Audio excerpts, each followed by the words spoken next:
Fala galera, beleza? Seja bem-vindo ao meu canal. E galera, aqui nesse vídeo aqui, galera, o tema vai ser roda de moto. Tá aqui, roda.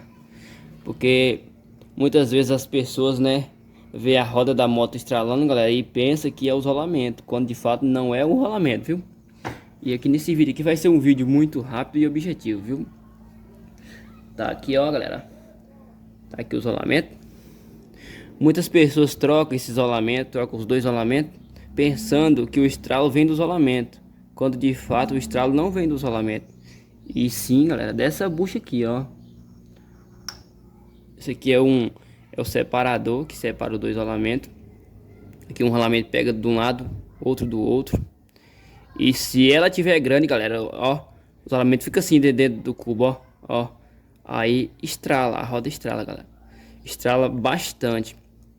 E lembrando que se a sua moto estiver quebrando bastante o rolamento, por exemplo, você colocou o rolamento hoje, aí ela roda mais ou menos um mês, 2 meses e o rolamento torna a quebrar de novo, pode ser que ela também encurtou, viu? Encurtou. E quando apertar a roda, ó, quando apertar a roda, não encosta nela o rolamento, fica mais ou menos assim, ó. Aí a pressão da porca quebra os rolamentos. Pode ser que seja isso. O mais ideal é trocar essa bucha, viu, galera? Mas se ela estiver estralando, se a roda da sua moto estiver estralando, o ideal é você lixar, porque ela tá grande, ó. Aí você lixa com a lixadeira, lixa aqui, ó. Lixa que resolve o problema. Mas se os rolamentos da sua moto estiver quebrando, o ideal é substituir, colocar uma maior.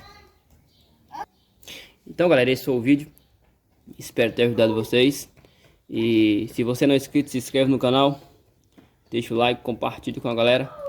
E valeu, até a próxima.